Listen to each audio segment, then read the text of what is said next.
So here is our next example. You have a car that's moving in this direction. It has a velocity v, and it's heading this way. And we're asked, find the car's speed and direction of motion.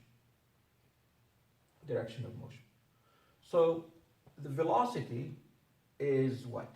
It's a vector this way. This is the velocity vector.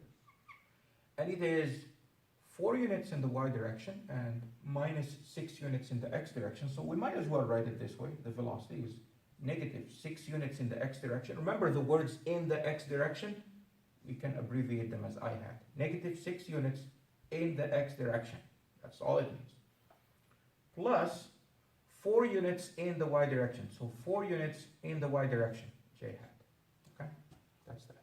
So what is the magnitude of this vector? The magnitude is the size of this arrow. It's the hypotenuse of this triangle here, or this triangle here. So it has side 6 and side 4. The magnitude of this, I know it's negative 6, but how big is it? It's 6. So the magnitude of the vector v, we can write it as just v. It will be the x component of the vector v squared plus the y component of the vector v squared. X component, we can just put v sub x. Y component, we put v sub y. And you take the square root. That's really doing this side squared plus this side squared, and then you take the square root to find the size of the hypotenuse. The x component is minus 6, and I have to square it. The y component is 4, and I have to square it. And then I will take the square root. And here is my calculator. You can hear. So I have minus 6 squared is 36. 4 squared is 16. So this is 52. And now I have to take the square root. So I get 7.2. I put 7.21 meters per second. Okay. By the way, any number I write, you can assume it's 3 significant figures if you like, or 4. It never hurts to keep more. You can always get rid of them. It hurts to keep less. Okay. Don't put like 7. Okay. All right, that's good. And so that is that. That's the magnitude. That's the speed. All right. So this is the speed. The speed is 7.21 meters per second. It is the magnitude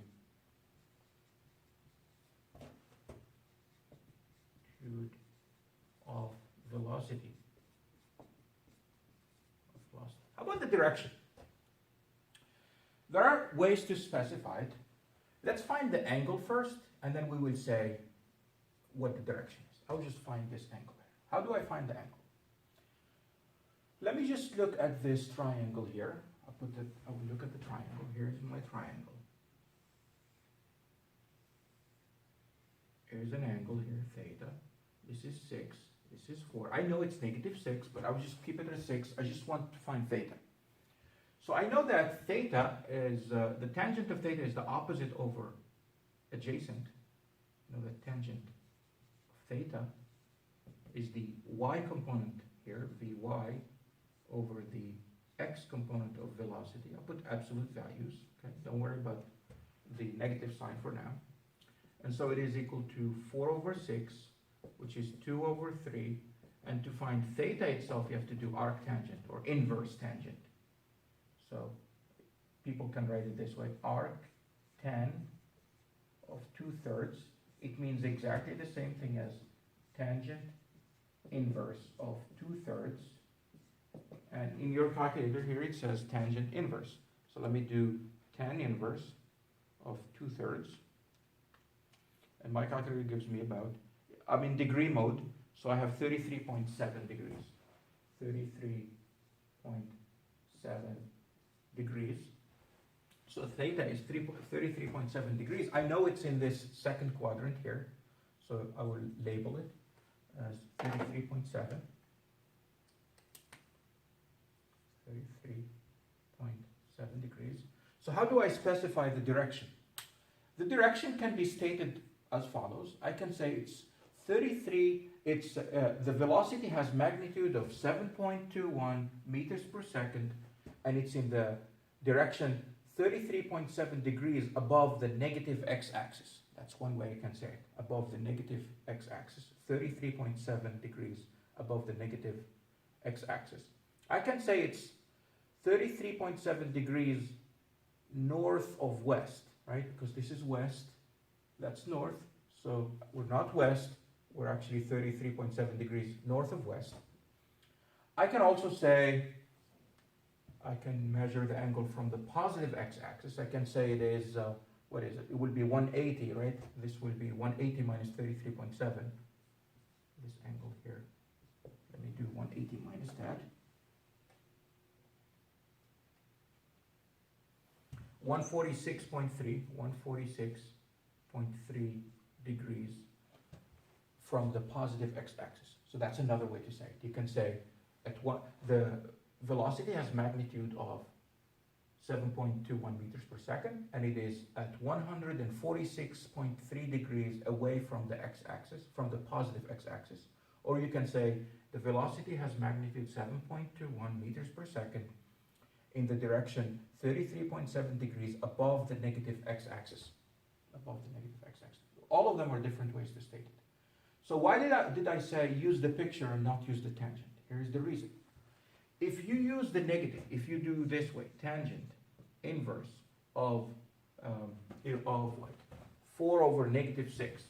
4 over negative 6. Let's see what we get. Tangent inverse of 4 over negative 6. We get negative 33.7. 33.7. Negative 33.7. So how do I interpret that? How do I interpret that? The calculator gave me negative 33.7 degrees. Why did it give me that? What does negative 33.7 degrees? Here's what it means. This is negative 33.7 degrees. Whereas I know I'm here. This is my 33.7 degrees. Why did the calculator give me that? Well, as you know, the tangent function is not one-to-one.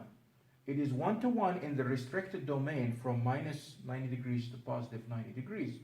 So the tangent, when you do the inverse, it will give you an angle between here and here.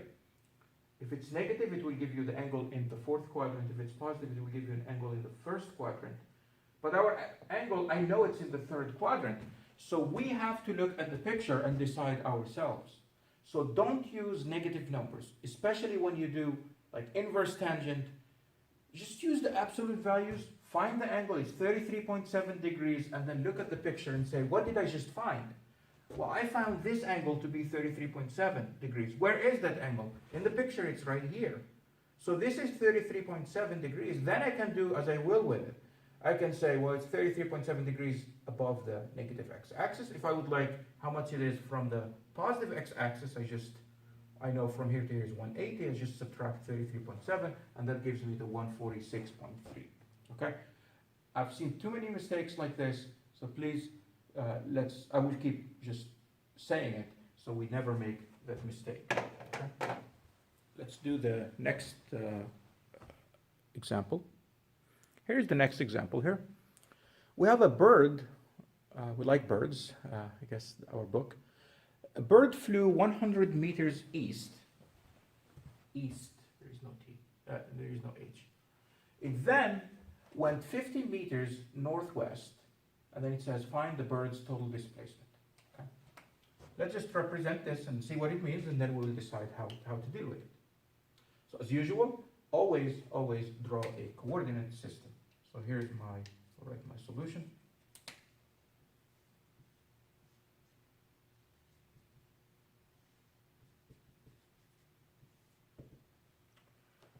So here are my coordinates.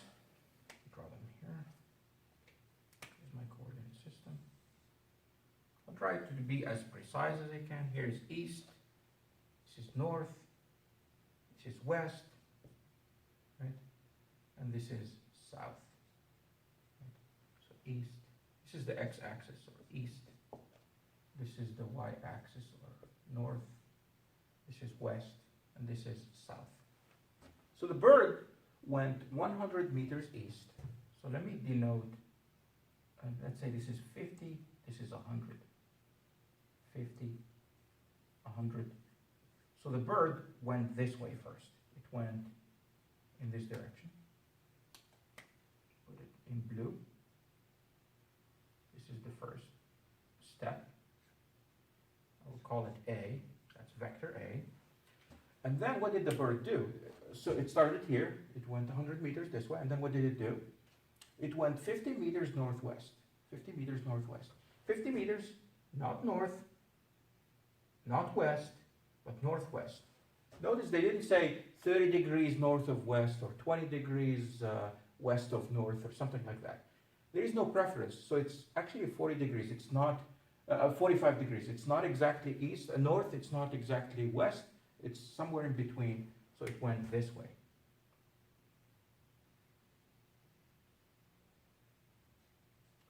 meters that way. So in other words,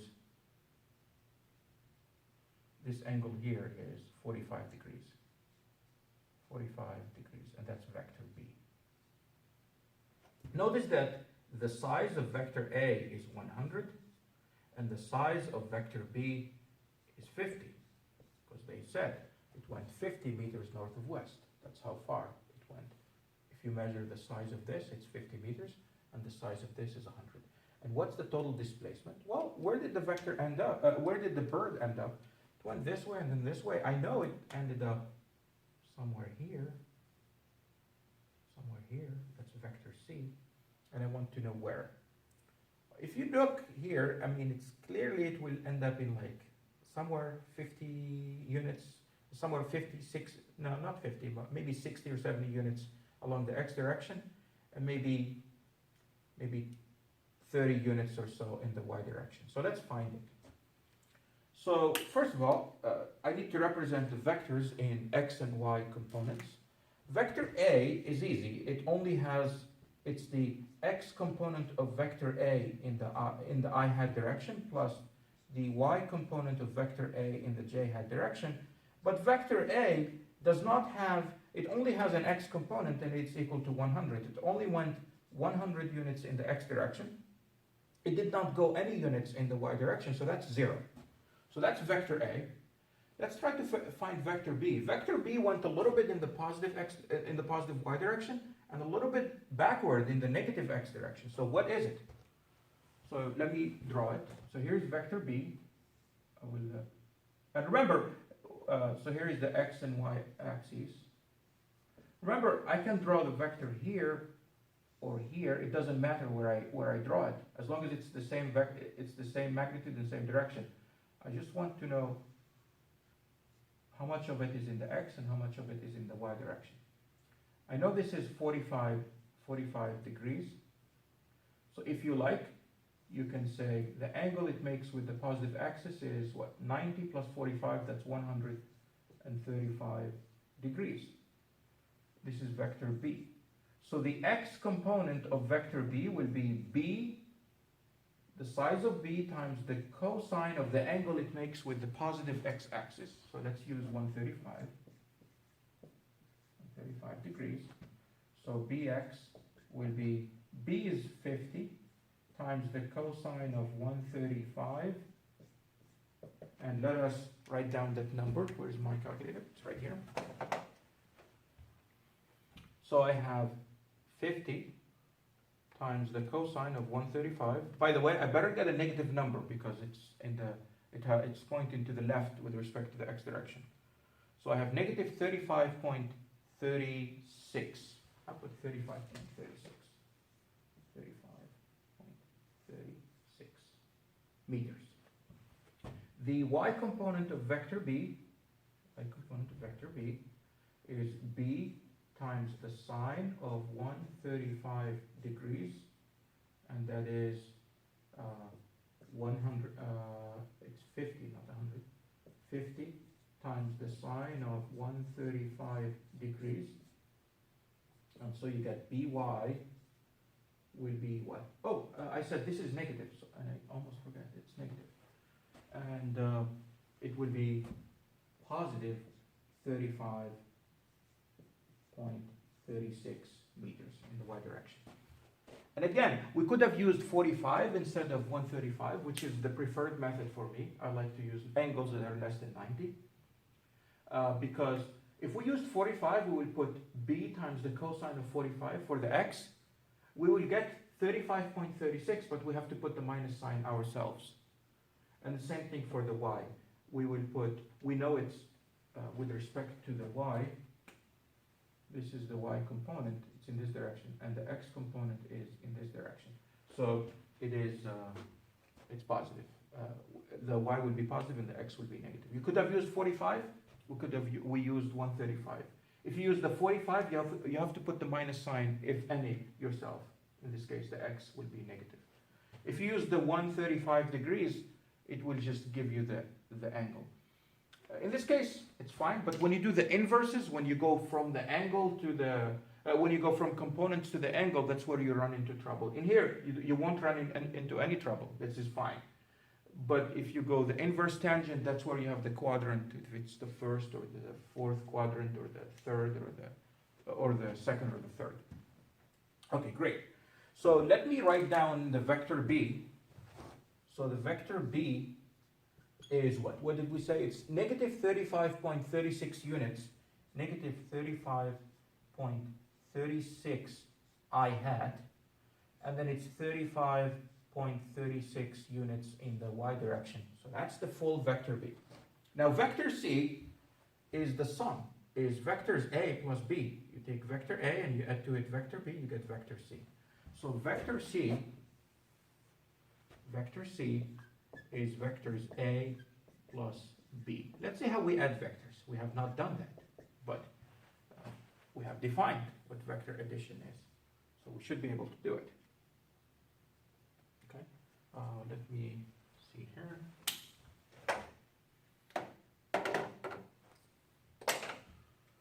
So vector A plus vector B. Vector A is just 100 units in the x direction. Vector B is negative 35.36, negative 35.36 in the x direction plus another 35.36 in the y direction. How do we add vectors? You have to add the x components together and you add the y components together. So I will summarize it in a moment. So you get vector C would be 100I hat plus negative 35.36 I hat. So I'm going to add those two together. So it would be what? 100 minus 35.36. That gives me 64.64 units in the x direction plus the y direction just remains 35.36 j hat. That is my vector C. So the x component of this vector C is 64.64 and the y component of this vector C is 35.36 units. That's it. If I ask you what's the magnitude of vector C, well, magnitude of vector C, you can write it this way or you can write it just C. It is the x component of C squared plus the y component of C squared, and you have to take the square root. And so you would have 64.64 squared plus 35.36 squared. So let me do that. 64.64 squared plus 35.36 squared. And then you have to take the square root to the power of 1/2. So I got 73.68. 73.68 meters. That's the displacement. That's the magnitude of the displacement. Okay. Which makes sense because we went forward and then we went backward a little bit. Less than 100. And then if I say, what is the angle? What's this angle here? Theta. How would you find it? Well, you have a vector Here's vector C. Let me just draw the x and y axes. It is 35.36 this way, and 64.64 this way. So that's the vector C. And I'm asking, what is this angle? It's in the first quadrant. So I can just use tangent inverse of the opposite over adjacent. So theta would be tangent inverse of the opposite over adjacent. The opposite is this height, which is the 35.36. I know it's in the first quadrant, so it's going to be a positive angle. So 64.64. And so we get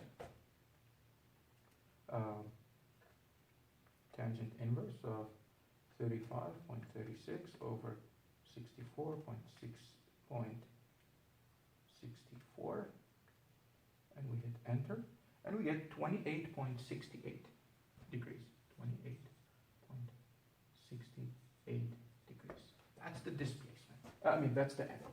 So the magnitude of the displacement is 73.68 meters, and it is at 28.68 degrees above the positive x-axis. Okay. This is the best way to write a vector, but this is an equivalent way to write it. The same thing. The information here in the magnitude and angle is equivalent to the information in the I hat and j hat. There's just the components. They're just totally equivalent. You can take this and go to this, or you can go from here to here. They're just exactly the same. Just one of them is more preferred. So before I proceed and do more examples on this, I'm going to just mention something about vector addition. So here is what we mean by vector addition in components. Which I promised to do, like here. If I have vector A, and it is equal to ax I hat plus ay j hat, let's just be in 2 dimensions, and vector B has an x component in the x direction plus a y component in the y direction. What do I mean by vector C is equal to A plus B? Well, we said we write down the vectors. Vector A is ax I hat plus,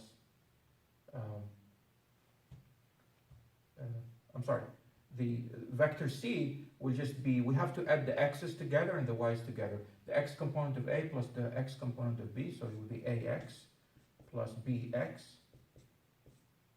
I hat plus ay plus by j hat.